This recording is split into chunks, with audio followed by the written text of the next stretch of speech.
Një dallim shumë të madh mes Shqipërisë, që këtu në një vend totalitar dhe ta zëm Çekosllovakisë apo Hungarisë, Polonisë, të cilat kishin samizdatin, kishin disidencë. Pikërisht, po ja këtu vim, për shembull, ja kjo që tham pak përpara, pra ka pas shoqëri edhe të urbanizuar dhe shumë të edhe ka pas një, se thosh, nëse ne do ta shohim sot shtetin liberal demokracinë shqiptare, nga pikpamja formale është e ngjashme me cilën do liberal demokraci në Evropë.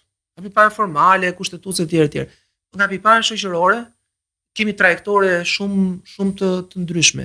A trajektora e zhvillimit natyrisht, pra e kalimit gradual nga një shoqëri premoderne në një shoqëri moderne, po kjo jo si rezultati i aksionit të shtetit, ose rezultati i aksionit të shoqërisë. Moderniteti në Shqipëri ka ardhur nga lart poshtë. Dhe për të ardhur kjo e sotmja, ne jemi shumë koshent se cili është sot paradoksalisht roli i një shteti i cili është i dobët, si strukturë është shumë më i dobët se sa fjala vjen shteti italian, por ama pesha që ka shteti sot në shoqëri është tmerrsisht e madhe. Dhe po vjen duke u zgjeruar. Kemi shoqëri shtetërore që janë duke krijuar gjatë kohë, kemi Kajon, në armë, kemi shoqëri për rrugët, pra shteti është duke krijuar shoqëri SHPK, dhe fshat të reja të cilat po merr kontrollin gradualisht. Po jo vetëm problemi që ndron këtu që nëse neve këtë lloj arsyetimi do ta kishim bërë, fjala vjen në vitet 50 për një vend si puna fjala vjen për marr Korenë e Jugut, i cili do të djegë etapat. Do të shkojë të arrijë një proces modernizimi dhe zhvillimi të ngjashëm me vendet perëndimore. E kuptoj, do ta kuptoja, pra një shtet i cili operon mbi kuadrin e planifikimit. Ti je për nga formimi dhe për nga dëshira besoj liberal dhe ke parasysh që të gjitha debatet e mëdha të liberalëve lindin diku të paktën janë të dishme për publikun diku nga vitet 80. Liberal klasik për. Jo, janë të dishme. Liberal klasik libertarian, jo neoliberal. Jo, flas për vitet 80, në vitet 80 ka një kritik shumë të fortë mbi konceptin e mbi shtetin.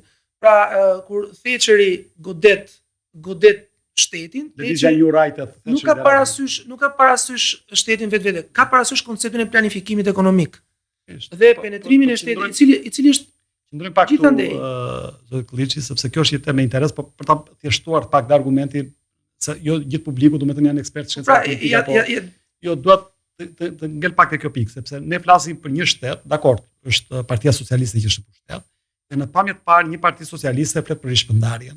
Në pamje të parë një parti socialiste do flasi për një administratë publike, sikundër ka folur për zgjerimin e saj. Në pamje të parë duket që rritja apo taksa, kalimi nga taksë sheshte, taksimi progresiv, janë brenda kontureve të një qeverie socialiste. Por djalli flen në detaj apo jo.